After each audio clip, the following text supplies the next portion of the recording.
Good morning, everybody. I'd like to call the Skagit Transit Board of Directors meeting, the meeting to order. And we'll start with the Pledge of Allegiance. I pledge allegiance to the flag of the United States of America and to the republic for which it stands, one nation, under God, indivisible, with liberty and justice for all. Okay, and I think Laura, are you going to help me with the roll? I haven't been able to look through online if you're here. Yes, I am. Okay, Mayor Miller, here. Mayor Aslett, Here.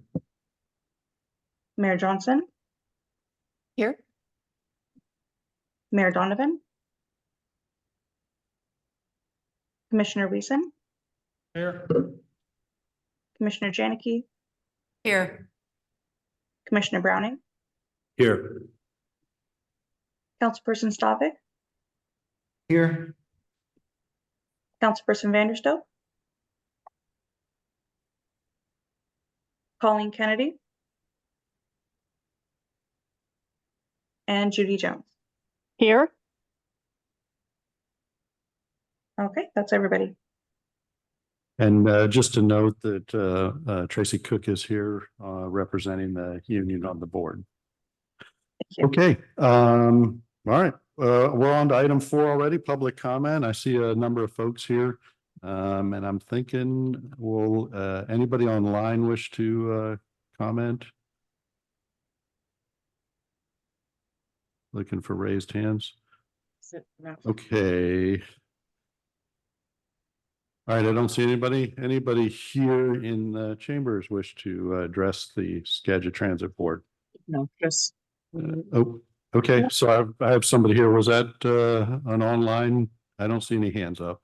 But we'll go here first, and if I see a hand up, we'll go there. So if you could please limit your comments to 3 minutes, but you can come on up to the podium so everybody can hear you and turn the microphone on and appreciate it. And again, if you could state your name for the record.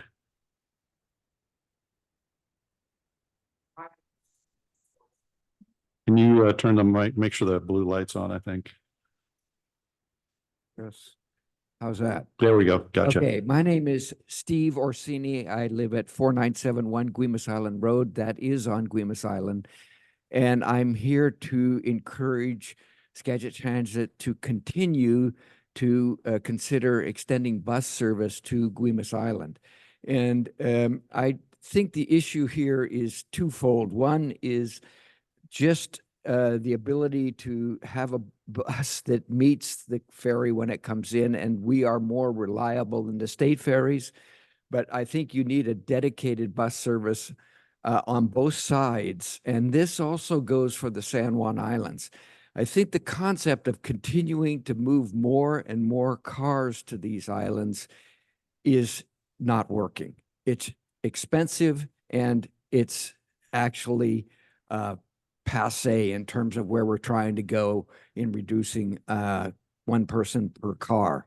But I think that the other factor is that in many of these runs, for example, today, it took me an hour and a half to get off of Guimas Island. So there's two factors. One, the cost is going up, and two, the services can't meet one car per person demand anymore. So I really encourage the direction that Skagit Transit is taking under its new leadership to investigate bus service that actually works for Guimas Island on both sides. Thank you. All right, thank you. Appreciate that. Anybody else wish to address the board? Please come on up.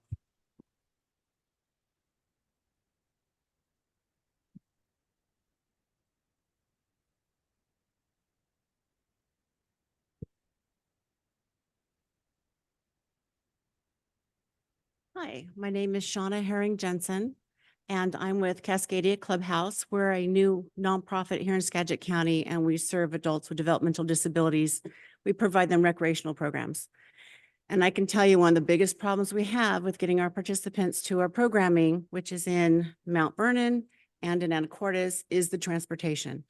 A lot of our participants have older family members or family members that work and they depend on transit and they can't make it to our program.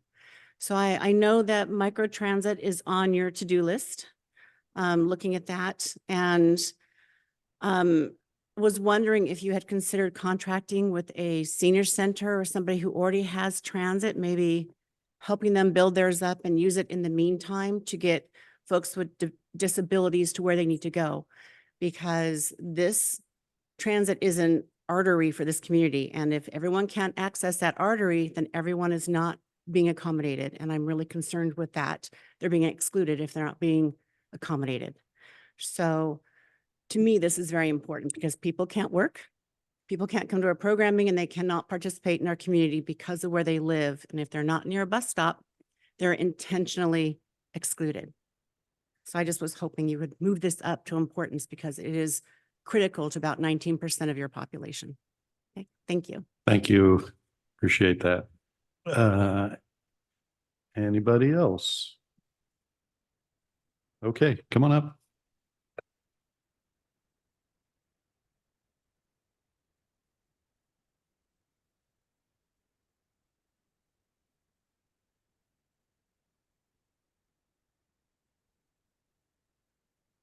My name is Leslie Osland. Closer to the microphone and make sure that blue light's on so we can all hear you. My name's Leslie Osland. I live on South Fidalgo, which seems to be the same problem as Guaymas Island has. Currently, the bus for disabled folks only follows the bus line that goes in the city of Anacortes. So we have no transit for our disabled grandson who goes to Cascadia Clubhouse. I can drive an hour round trip to bring him in the morning to Hillcrest Park. And I can drive an hour home and back to get him. This is supposed to be for him to socialize and to be with others that he can bond with, and for me to have respite. My husband and I are both in our 80s. We can do this now. We probably can't do it forever. There are others that live outside the city limits of Anacortes. The other day, actually last week, I came to pick up Will on a Wednesday at Hillcrest Park after driving over from Anacortes. And I turned around and there was the access bus. And getting on the access bus was one of the kids that my grandson had gone all the way through the Anacortes School District with. He was getting on the bus and going home. I was driving back home. There you go. So thank you very much. Please, please, please, we need paratransit at South Fidalgo, not just for the disabled, but for the elderly. Thank you. Thank you. All right, anybody else? Oh, sorry. Yes, please, come on up.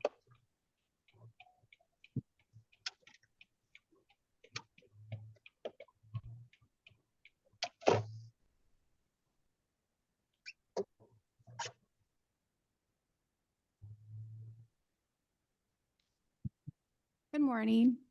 I'm sure as many of you know, I'm Alyssa Stamey and I live in Bayview. I'm going to give the public a little brief overview for what's been happening because everyone else here knows. My husband, Chris Stamey, was the prior CFO for this agency. He filed a whistleblower complaint for crimes and was subsequently fired. This place is a dumpster fire, and the people that set it on fire are the people that are sitting here, specifically certain people. And the CEO who is now proposing we lay off, and I say we because this is our agency. It doesn't belong to the people sitting here. Only partially does it belong to you. This agency belongs to the public. This Skagit Transit Agency is a public agency.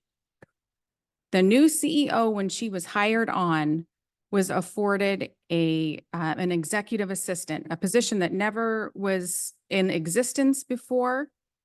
She hired this person. This job pays probably upwards of $40-ish an hour. I'm sure that's fairly accurate. I think that's what the posting online said.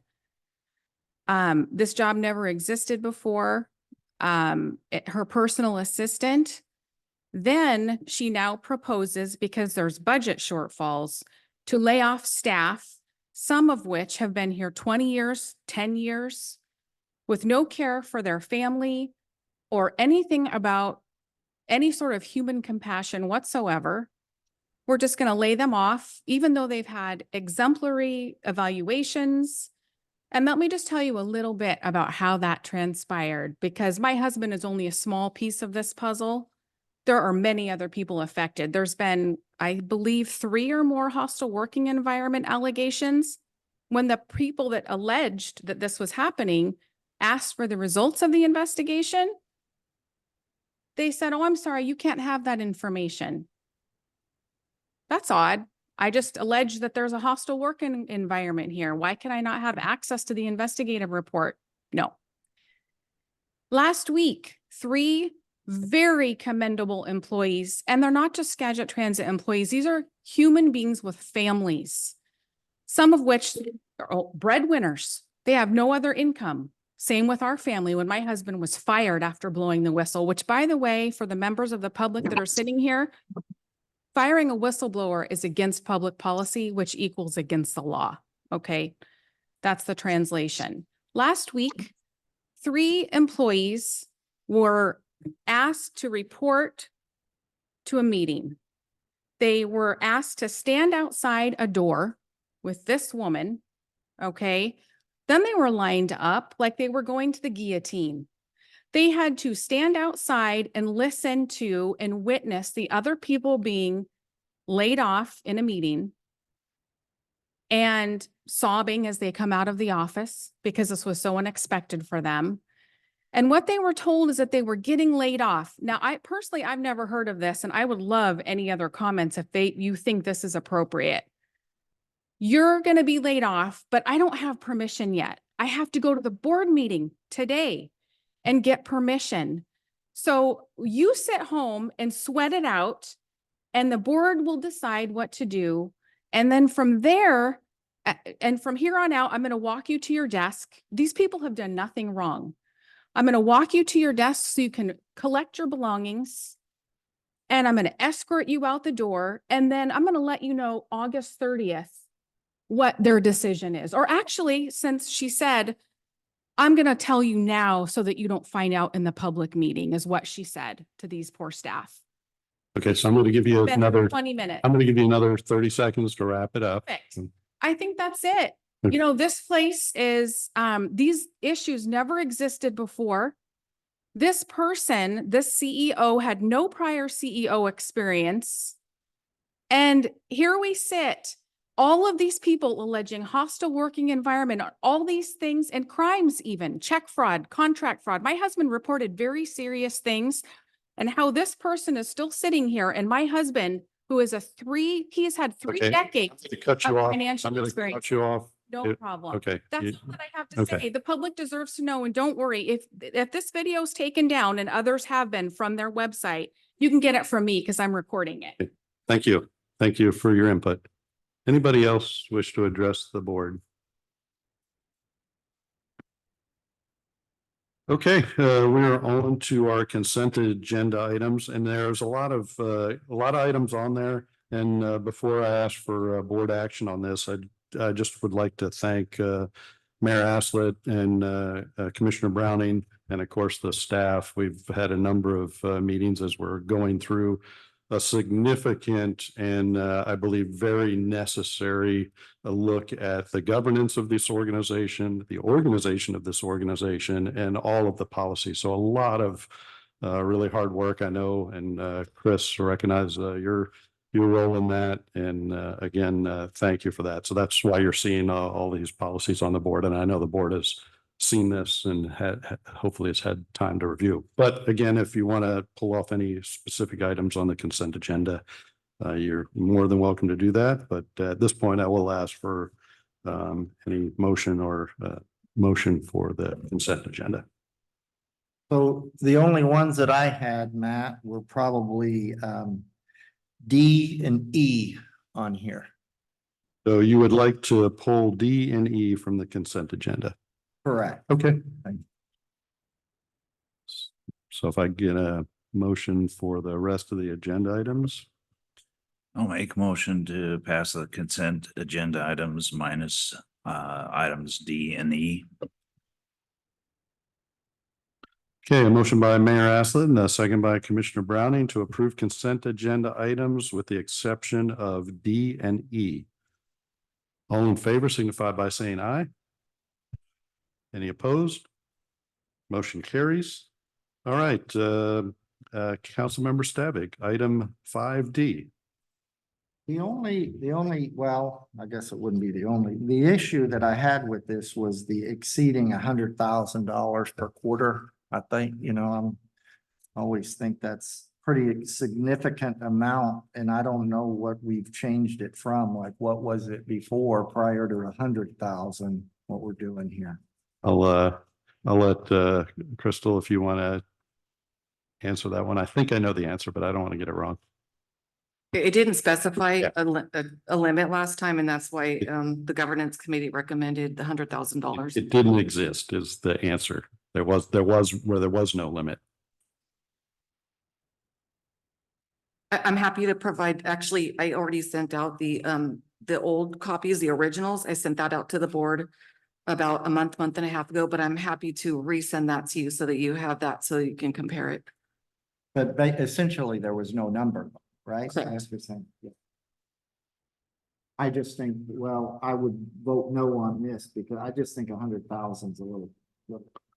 I think the reason that 100,000, I don't want to speak for Mayor Miller, was selected was because that's my limit. Like I can approve contracts up to $100,000 without board approval.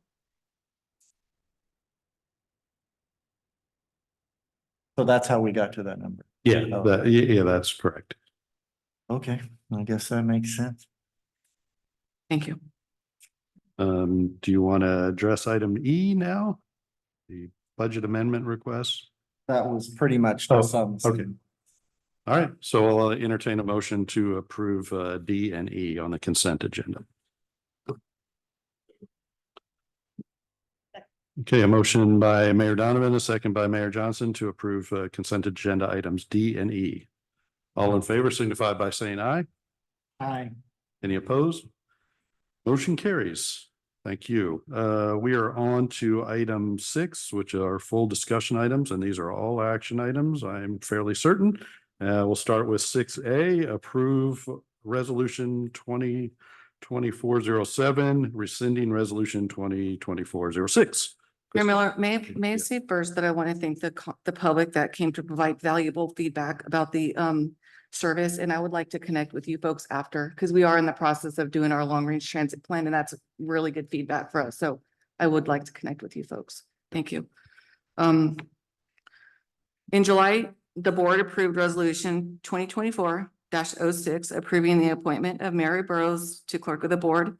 Mary has since separated from the organization. Staff is asking the board to rescind resolution 2024-06, which would keep the current executive assistant Laura Klein as clerk to the board until such time an appropriate replacement is found. Staff recommend the board rescind resolution 2024-06. All right, questions? We're trying to get fishing on there, but thank you, Laura, for sticking around to help us through that transition. Any questions, comments? Motions?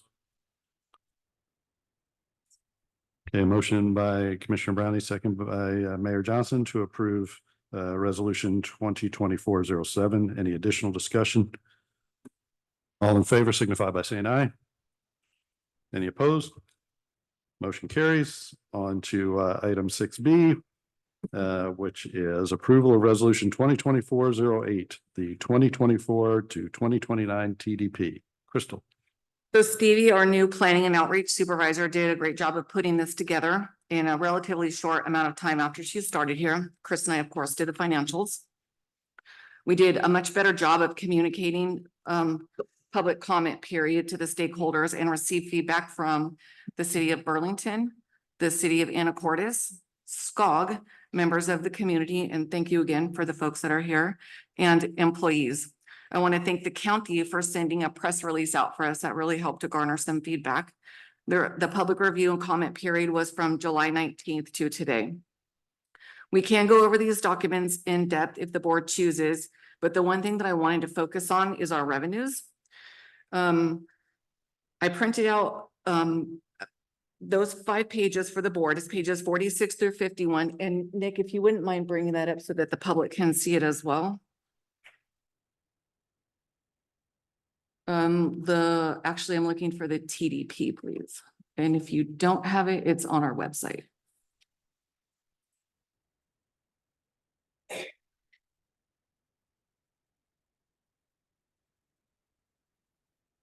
Okay.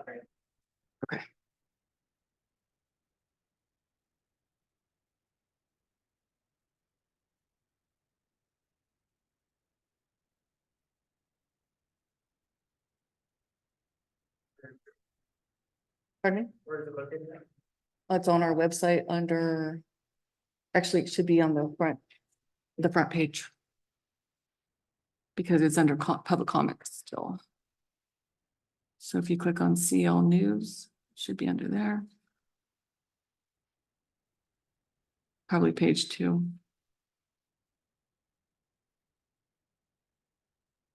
That one, yep. And 46 to 51, please.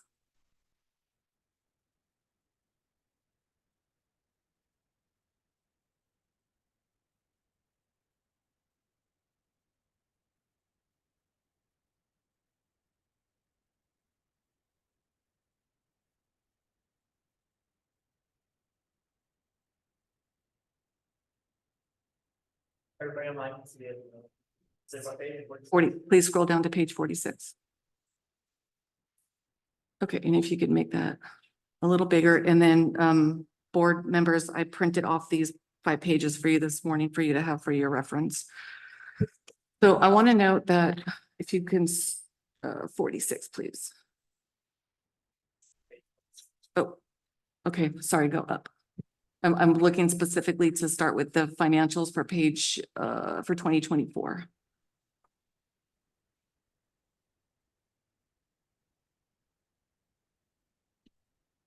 Thank you. Okay, and then what I'm looking for is the number at the very bottom. So if you could scroll down so members of the public can see the ending cash balance. So note that at the end of the year, we are projected to have almost $12 million in cash. This figure is inclusive of the cash we have in savings, approximately $4.8 million, plus the $5.5 million that we have set aside for operating and $1.6 million in non-designated funds that, again, in reserves, the 5.5 and the 1.6 in reserves. Scroll down to 25, please, so that the folks can see the ending cash balance for 2025. By the end of 2025, we are projecting to have 11.2 million, or about $800,000 less than 2024. Please scroll down to the bottom of. Yes, I am. Okay. And yeah, for clarification, this is operating only. We're not even talking about the capital funds. By the end of 26, we're expecting our cash reserves to drop another $2.4 million and end the year with 8.9. Scroll down to the next one, please. 2027 is expected to be down another $3.3 million with cash reserves dropping to 5.5. Please scroll down to the bottom of the next page. In 2028, we are expecting reserves to be down to $3.4 million or an additional $2.2 million. And then the last one, please, the last year. By the end of 2029, we will have less than $1 million in operating reserves. These figures do not include the changes I am recommending to the board for the reorg, but it does include our CCA funds. If we lose our CCA funds, this financial picture changes drastically. We currently receive $3 million in CCA funds, and something else that I printed off for the board this morning is it's a spreadsheet that shows all of our WashDOT grants.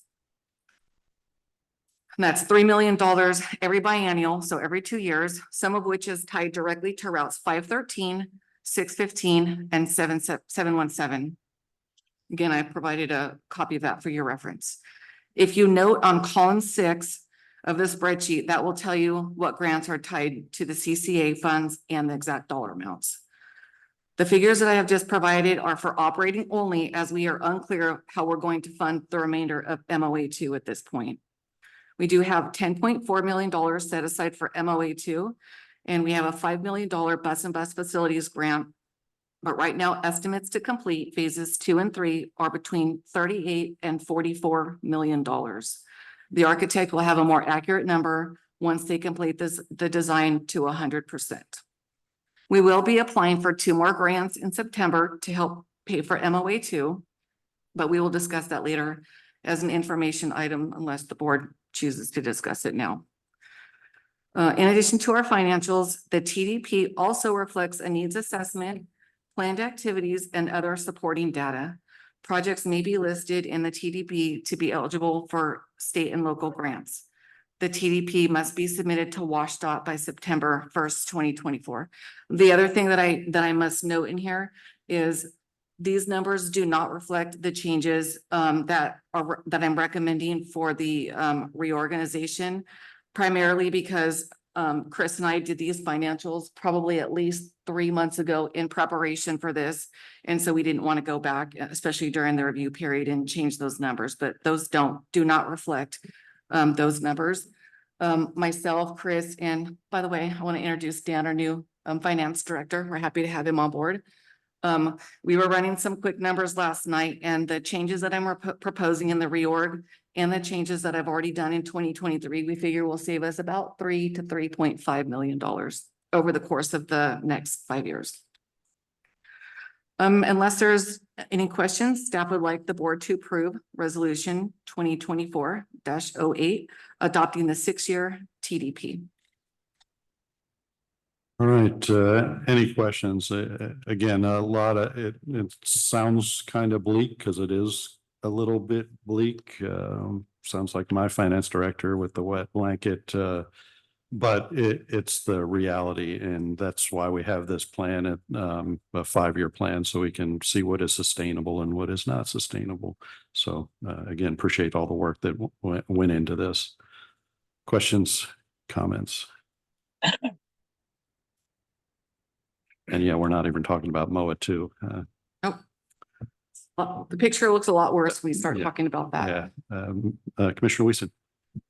Just like all the other plans and companies, we have a 5-year plan going forward. You never know exactly the revenue and everything, so it's all variable.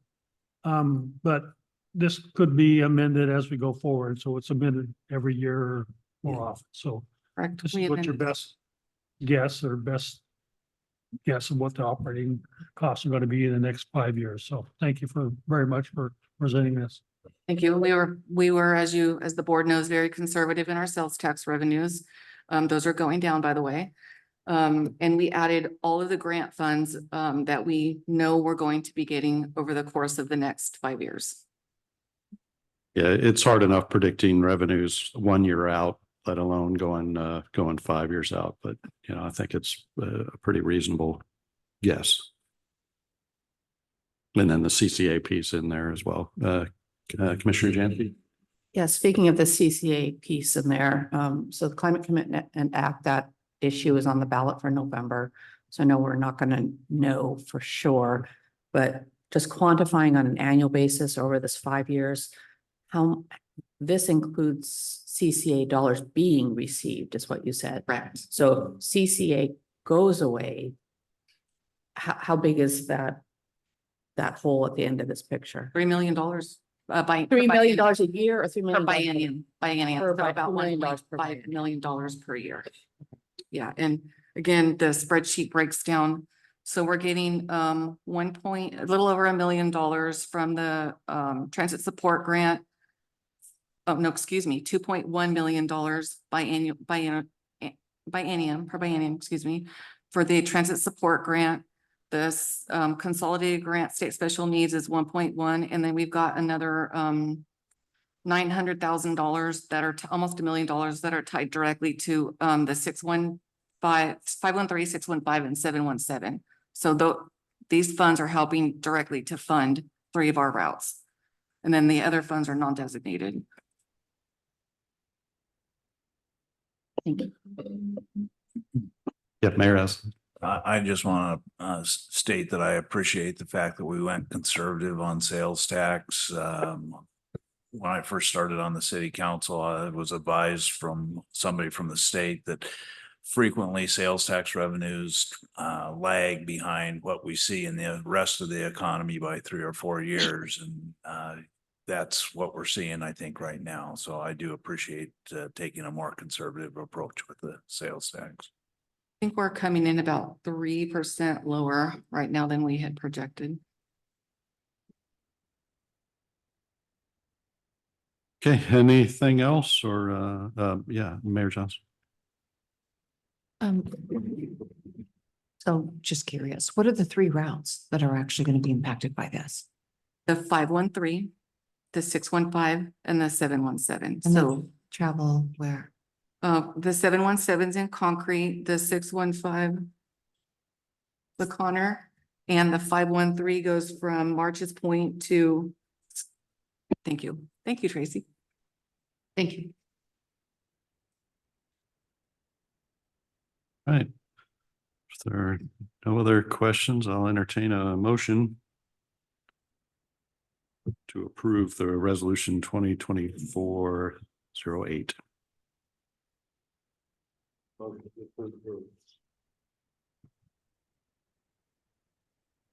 Second. A motion by Commissioner Browning and a second by Mayor Aslett to approve resolution 2024-08. Additional discussion? All in favor signify by saying aye. Aye. Any opposed? Motion carries. Okay, on to item 6C, approve resolution 2024-09, new signer to bank account. Crystal. Dan Heberling has been hired as the Director of Finance. In order to perform the duties of this position, he will need access to the bank accounts of Skagit Transit. The Director of Finance will be added to the following accounts with numbers ending in 1711, 9580, 9606, and 7551. After approval of this meeting, we will schedule time to get him on the bank accounts. Staff recommends the board approve Dan Heberling as a signer on Skagit Transit bank accounts. All right, any questions? Pretty straightforward. And sorry, I didn't welcome you at the beginning, but thank you, Crystal, for covering me there. Sorry, I missed that. Questions? Motions? I'll make a motion. Second. A motion by Mayor Johnson, and second by Commissioner Janicki to approve resolution 2024-09. Any additional discussion? All in favor signify by saying aye. Aye. Any opposed?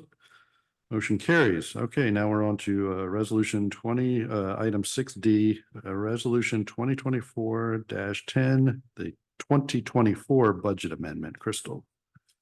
So if it's okay, I would like to do the reorg presentation first, Oh. only because the reorg includes changes that we made to the budget amendment. So That makes sense. Okay, so we'll go right to 6E and then we'll go back to 6D. Crystal.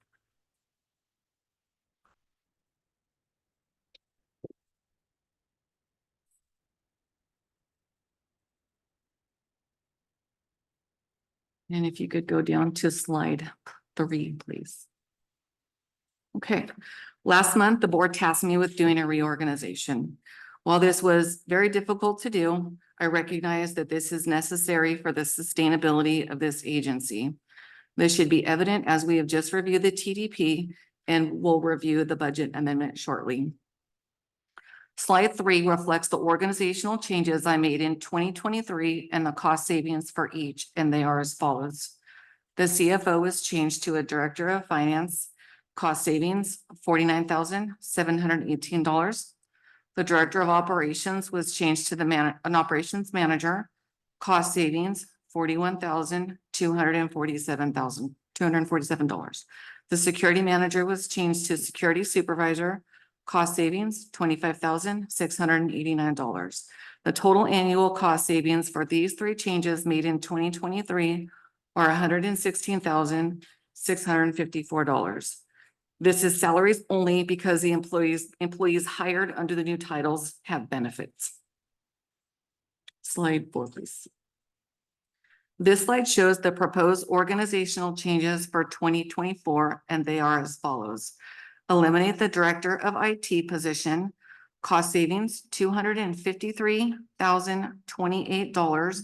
And I want to make it clear that this is including benefits. The Director of Facilities position, to eliminate that, cost savings is $227,784, again, including benefits. And eliminate the Fair Revenue Supervisor position, cost savings of $146,252. The total annual cost savings is $627,064. And again, this includes salary and benefits for these three positions, as they will not be replaced. It should also be noted that not all employees were at top pay. I'm also proposing the following changes that will have an impact to the budget. Making the interim maintenance manager a permanent position, annual cost $1,213. Creating a new position called the finance analyst, annual cost $94,218. And that estimate is for salary and benefits. That position is critical to our agency. We currently do not have backup for payroll, accounts payable, or accounts receivable. This person will also be responsible for monitoring all contracts for compliance to ensure that contracts are valid, invoices are being paid at negotiated rates, and that we have not exceeded the contract amount. Additionally, this person will also be responsible for managing all contracts for expiration dates to ensure that we are renewing contracts or going out to bid for expiring contracts on time. As the board knows, this has been a significant issue since I started. To summarize, the total prorated cost savings for 2024 for the recommended changes are $140,760. Plus total salary and benefit savings for 2025 is estimated at $531,633. If there's no questions, I'll move on. Okay, you're gonna move on to the budget amendment or the, To slide okay, 5. yeah, okay, yeah. And now, there was a public comment period prior, so the public can submit questions at any time. So this is a board run organization. So, If it's okay, I'm gonna just Yeah. keep going Yeah, unless please. I'm gonna keep going Yeah. unless someone from the board has a question. yeah, I got you. Slide 5. This slide summarizes the changes made in 2023 and 2024 if the board approves this reorg. The salary and benefit savings would be $648,287,000. This does require contracting out our IT management service only. I have already engaged with the vendor for these services, and the cost for the first year would be $76,100, bringing the overall cost savings down to $572,186, which is not reflected up there because I just got that quote yesterday. Moving on, slide 6, please. Just real quick on that IT thing, where's that number for the contractor? Where's that at? It's not on there because I just got that quote yesterday. So Okay. that Go ahead. $76,100. Okay, so we're taking, and we kind of did the same thing here in the city of Burlington. We're taking IT and we're outsourcing the IT. We're looking at the same organization to use. And we're saying that the IT folks are going to report to the finance director Yes. going forward. Thank you. Dan actually has a background in finance, so it's a perfect fit for him. IT. Oh, well, finance and IT. Okay. Okay. Slide 6, this is the current org chart for the executive team. Oh, we tried to put the entire organizational chart onto one slide, but it was too difficult to see. So we split it up into departments. Note that all of the changes are in yellow, and then the board should have two two org charts this size. One is the current and then one is the proposed. Slide 7, the recommendations are the Director of Finance becomes the Director of Finance and IT. The Director of HR becomes the Director of Human Resources and Risk Management. The Director of Maintenance and Operations becomes the Director of Maintenance, Operations, and Facilities. Eliminate the Director of IT position. Eliminate the Director of Facilities position. The Director of Safety and Training becomes the Manager of Safety and Training and gets moved under the Director of HR and Risk Management. The Capital Projects Manager would report to me and really has been anyways. And the Planning and Outreach Supervisor becomes the Manager of Planning and Outreach. So changing that to a manager, that's a zero cost. Slide 8, please. This is the current finance department. Slide 9, please. The recommendations are the Director of Finance becomes the Director of Finance and IT. We already said that. The IT contractor would report to the Director of Finance and IT. Recommending the Finance Analyst position. Procurements and contracts would move under the Finance Accounting Manager. Eliminate the Fair Revenue Supervisor, and the Rideshare Administrator would report to the Maintenance Manager, which it was before it got moved. Slide 10, please. That is the current admin department. Some of these are going to be redundant because that's how our org chart is set up, but slide 11, please. The recommendations are eliminate the Director of IT. Director of HR becomes the Director of HR and Risk Management. Director of Safety and Training becomes the manager and would report to the Director of HR and Risk Management. Oh, you know what? Am I reading the right? Yeah, I'm reading the right one. Capital Projects Manager reports to me, and planning. I think I'm reading the wrong one. Nope, that's right. Okay. Slide 12, please. That's the current facilities department. Slide 13. Recommendations are eliminate the Director of Facilities, and the Capital Projects Manager would report to me. Slide 14. This is the current maintenance department. Recommendations are the Maintenance Manager becomes permanent, and the Rideshare Administrator would report to the Maintenance Manager. Next slide, please. This is the current operations department. There is no recommendations for changes at this time. And then again, as noted, unless the recommended changes, unless I note it specifically, the other recommended changes do not have a budget impact. I would also like to recommend that the agency conduct another class and comp study that is done more thoroughly and without bias, and I would welcome board discussion on that. And at this time, the staff recommends that the board approve this reorg. Yeah, okay, I'm gonna make a few comments because I used to be the new guy, and I remember as the new guy on the board a couple of years ago, and I guess I didn't make eye contact and was nominated as vice chair.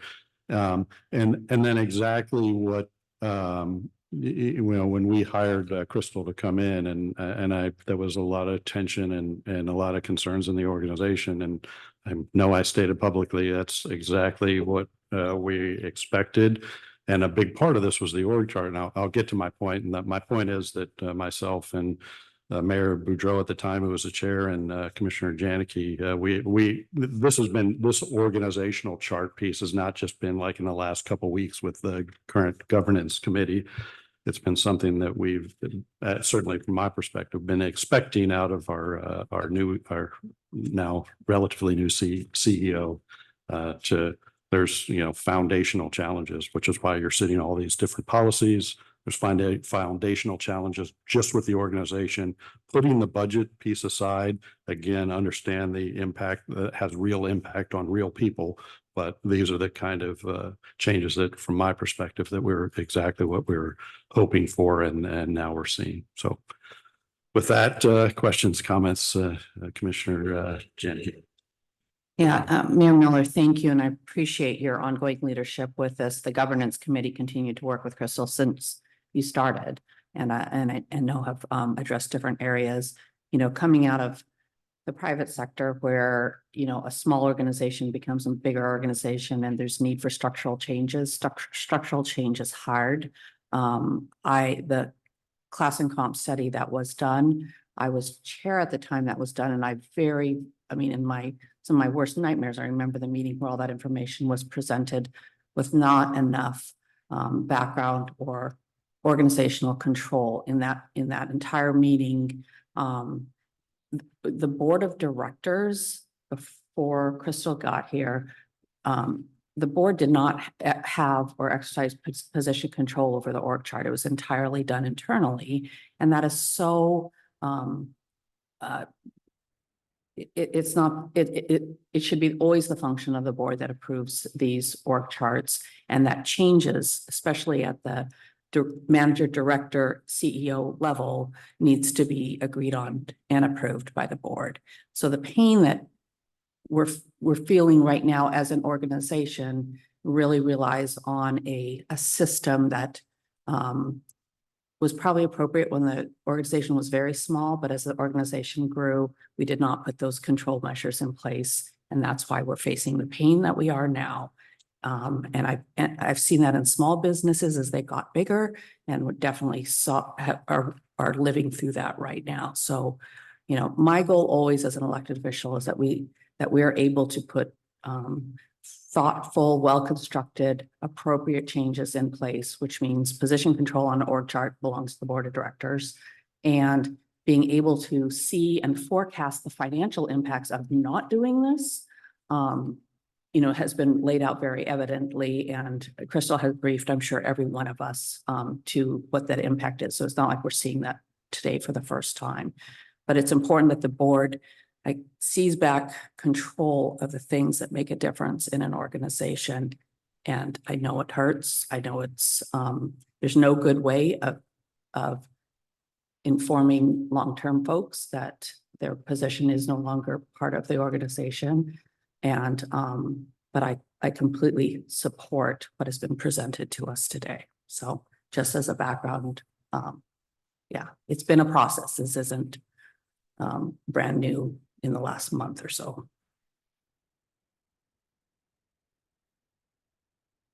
With that, I move to approve. Okay, motion by Commissioner Browning and a second by Councilmember Stavig to approve resolution 2020. Make sure I get it right. Approve the reorg. Sorry. So approve the reorganization as presented.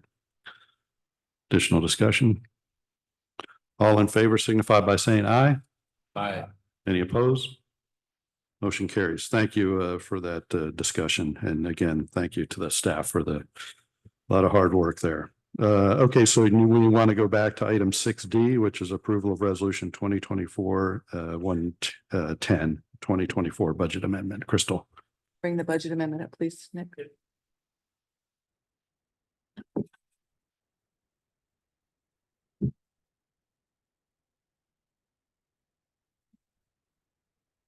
And then if you would please go to slide 2.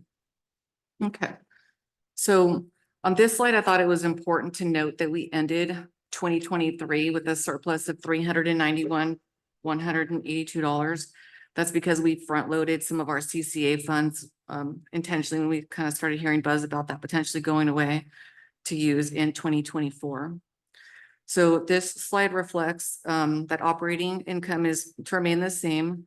Operating grants decreased by $208,312, and we are projecting operating expenses to increase by $175,490. This is a net change of $383,802, decreasing our expected surplus from $780,357 to $396,554. Our capital budget is where we took the biggest hit. Primarily for MOA2, as you will see when we review the major changes on slide 5. Our capital grants revenue has changed by $130,000. This is due to rideshare vehicles that we were expecting in 2023 that didn't arrive until 2024. The expense for these vehicles have been shifted to 2024 as well. Our capital expenditures increased by $760,588, netting a change of $650,588 to our capital expenditures. When you add in the change in operating change, the deficit is $1,034,392, And then when you add back in the surplus of 391, 182, we're now looking at a deficit of $643,209 for 2024. Next slide, please. This slide shows the changes in our grants. We received an additional operating grant from WISTA for $6,618. We received $130,000 in capital grants for the rideshare vehicles that I mentioned in the previous slide. We lost $215,000 in a state grant for our rideshare. And so net result of $78,312 lost revenue. Slide 4, please. These were the payroll changes we discussed in the reorg. These include the positions that we discussed in the reorg, excuse me. The eliminated positions will save us $156,766 for the remainder of 2024. But the change to the maintenance manager and calculating 2 months of salaries for the finance analyst, adding that in, that's a net savings of $140,760. Next slide, please. Okay, so these are our major changes. MOA 2, it's a big one, over $1 million, $1,063,179. Temporary help. Actually, I want to direct everyone's attention first to the payroll changes. You'll see that we had almost $500,000 savings in payroll, and that's primarily due to vacated positions and long-term absences that we were not paying salaries for, but it's offset by temporary help. That was contracts and procurements, payroll, and HR primarily. $280,000 in professional and technical, $90,852 in rideshare vehicles, $70,000 in employee recruitment, $60,000 in consulting services, $50,000 in ultra low sulfur fuel, sorry. Garage shop equipment of $36,157, tires and tubes, $26,000, and other expenses below $20,000, for a total of $2,026,938. And then on the other side, we already talked about payroll, software, $409,600 in savings, save $60,000 on gas, $45,000 on call pay, $42,500 for security services, and $23,000 on other, for a total of $1,070,860. So our total changes in expenditures is $956,078. And then when you add in the surplus that we started the year out with, that puts us back to the $643,209 deficit that we saw on the first slide. And we'll see if you can move to the next slide, please. Which is just, it's the same slide as we saw in the first one. So if there's no questions, staff recommends that the board approve the 2024 mid-year budget So amendment.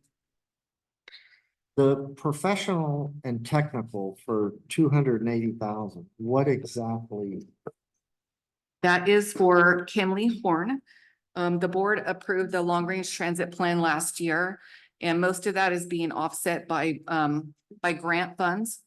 But yeah, we failed to put that into the budget for 2024, so we just had to put that in. But what was it for again? Kimley Horn, and that's for our long-range transit plan, which is, actually some of it's on this. So that's what we paid these folks to do? Not yet. We haven't paid them that much yet, but if you look at the grant page that I gave you, which is cut off grant at the top, you can see that I'm trying to find it. I mean, like, to me, that would be like a consulting service, but that's why that was gonna be my next question of what the consulting service is of 60. So the $60,000, we haven't expended any of those funds yet either. Our contract and procurement position has been open really since March. The employee was out on long-term leave and then is no longer here. We currently have our previous grant manager that is working as a temp for us, but we've also procured the services of a company called Civic Initiatives to help us with contracts and procurements as well. Because the temp employee is only on, I shouldn't say temp, she's a contracted employee. She only wants to work approximately 20 to 25 hours a week, so we're going to have to probably use these services for contracts and procurements until we get that position filled. But why wouldn't we call that temporary help? then? You got temporary for help for 301,000. How is that consulting services for 60?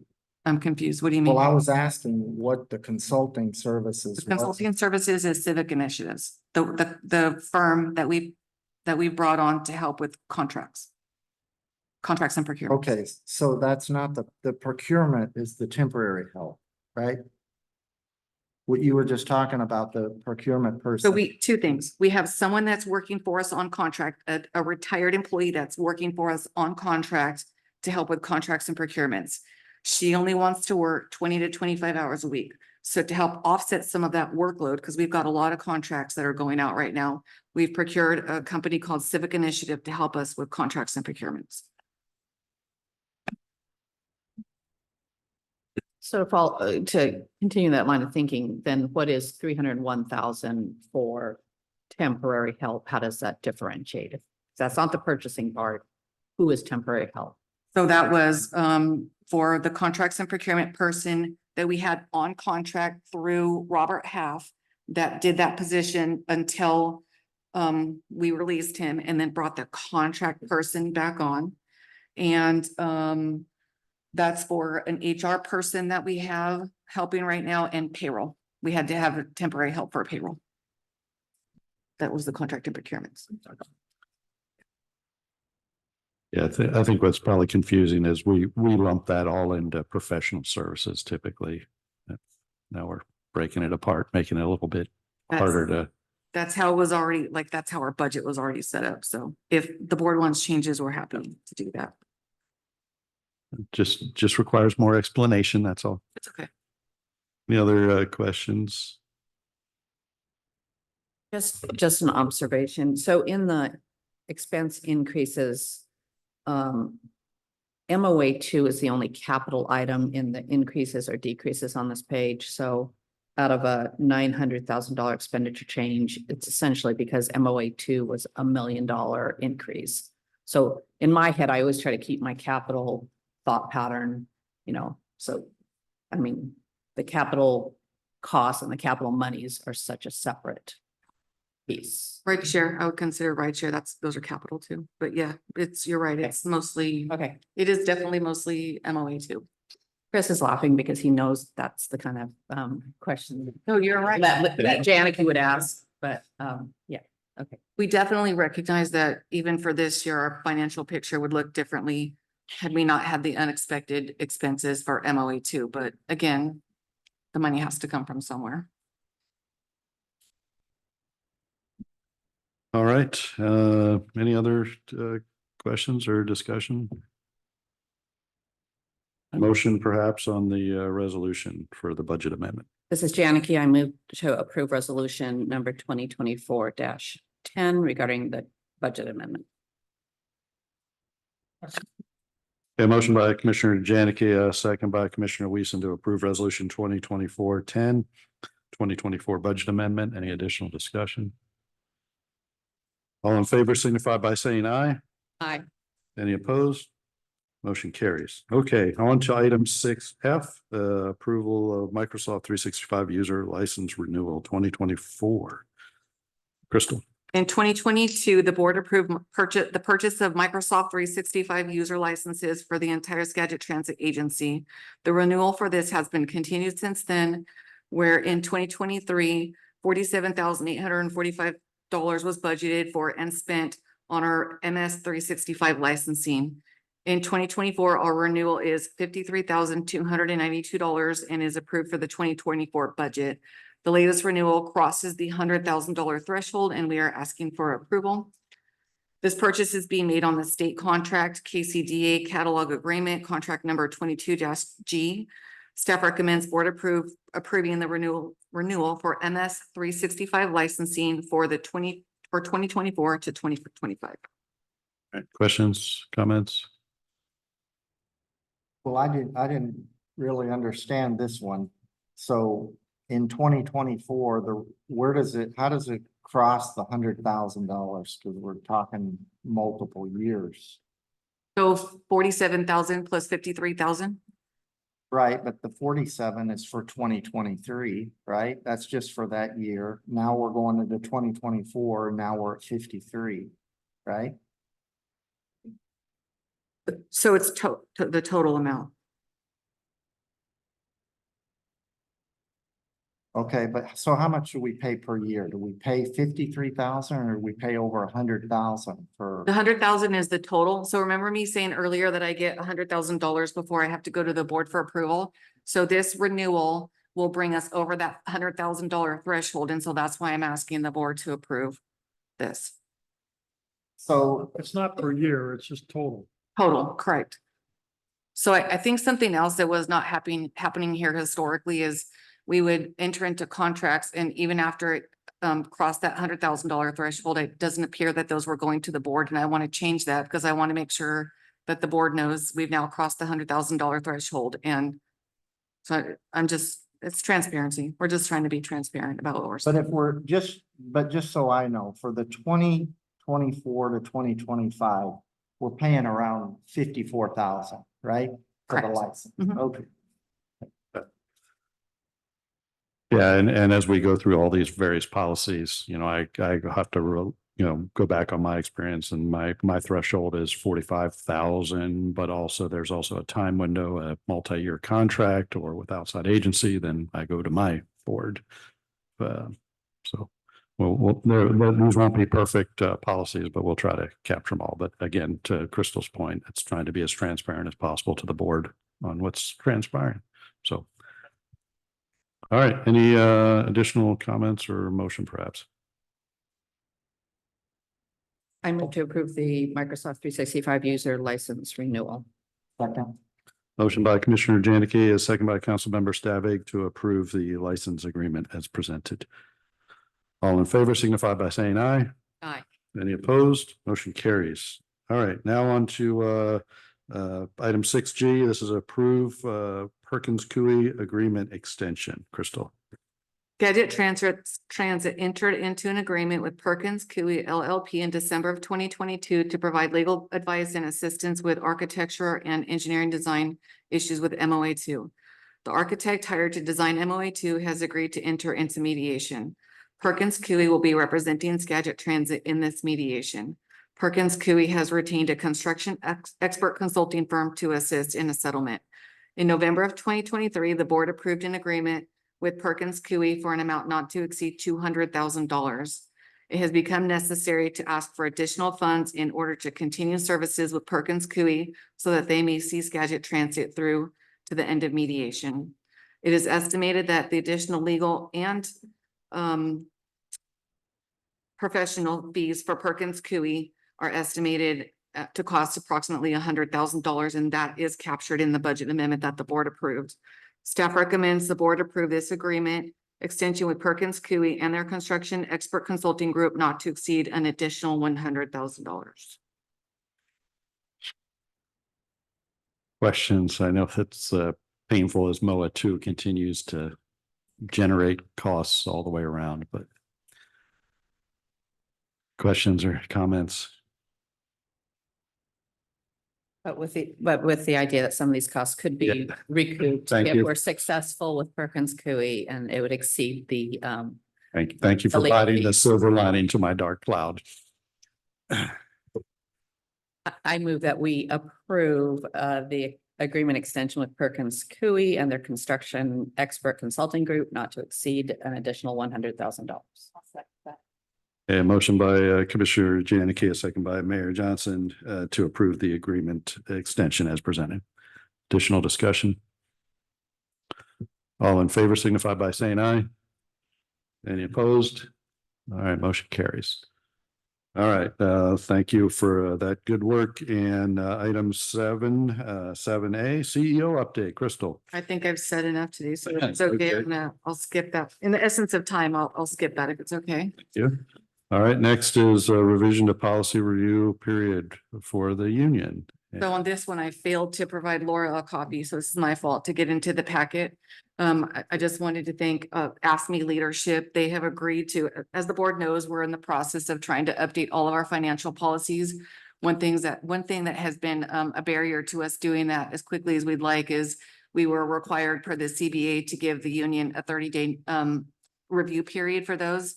And, again, the union has agreed to reduce that down to 7 days for policies that do not impact them. With, language in there that they could always ask for the 30 days if they want. So this should help, to expedite some of the, policies getting reviewed and approved in a more timely manner. So I want to thank the Ask Me leadership for that. Yeah, and I'll chime in with that. Thank you as well, because as you know, there's some policies in there, they're really pretty boilerplate and And so literally don't yeah, impact their members at all. So they appreciate that recognize as we that. try to work through a lot of these. All right. Anything on that one, Crystal? Nope, that's it. Okay, so next is September grant applications and match commitments. Okay, so this one's already changed, but so grant funding typically requires some level of match funds for the requester to demonstrate local commitment to the project. The amount varies by funder and funding source and is outlined in the published notice of funding opportunity. As part of the applications, we must identify the amount and source. We will be submitting multiple grant applications to support service delivery and construction of MOA2. To keep the board of directors aware of grant applications and match requirements, the information below is provided to ensure clarity of future financial commitments, should we receive an award. The table below identifies the grant applications that we will be submitting in September with their respective grant program, scope, funding request, and match requirements. Please note that the total funding requests for capital project applications are still being determined. An update will be provided at the September Board of Directors meeting. So we are going to be asking for $9 million for the WashDOT Green Transportation Grant. We'll be asking for $9 million for that 15% match, which is going to be 1.35 for us. The piece that we changed yesterday after collaborating with Greg, we decided that we're no longer going to ask for grants for battery electric buses because we can't support them right now. So we will not be providing a grant or submitting a grant rather for the Green Transportation Capital Grant for electric buses, but we will instead be submitting a grant under WashDOT, which is the one just below it, for more diesel buses. More than likely 4, if I remember correctly, those are all replacement vehicles. Yeah. So I will update this and get it to the board for September. The other thing that should be noted on here, as I indicated earlier, is the 513 and 615 is funded by CCA funds. We were originally awarded a 2-year award for that. We now have to go back and ask for additional funds. That will be a 4-year grant if it's approved. For 1.2 is the ask, 10% match 1.21. But I want to remind the board that 22.3% of this grant is funded by CCA. So our award will go down by 22.3%. If we're awarded the grant for the continuation of the service, and if CCA does not pass, we will lose that 22.3%. If we don't get the grant, then we would just lose the $1.2 million total. We're also going to be applying for a grant for the community engagement coordinator. That's through the consolidated also. As the board may recall, that was a grant that we received for this position 2 years ago. We're approaching the 2-year mark on that. So we're going to be asking for another 4-year grant to fund that position. And then we still haven't determined what rideshare vehicles that we're going to ask for. So, and these are going to be expansion vehicles, as the board recalls. And we talked about earlier today, we lost $215,000 in grant funds because we reduced our rideshare vehicles from Greg's 67 down to 36. So we're slowly going to start to try to rebuild our rideshare fleet so that we can get those grant funds back. But anyways, a couple changes on here and I'll get those to the board at the next board meeting. That was information only. Ridership report, I won't go over that really, except for nothing's really changed. We're still about 32% down year over year pre-pandemic from fixed route. And rider paratransit is down about 16.87%, but there's a full ridership packet if anybody cares to look at it. And that is all I have for today. Thank you. Okay. So last item is the CAC report. Judy, are you still here? Yeah. Do you want to give us a brief update?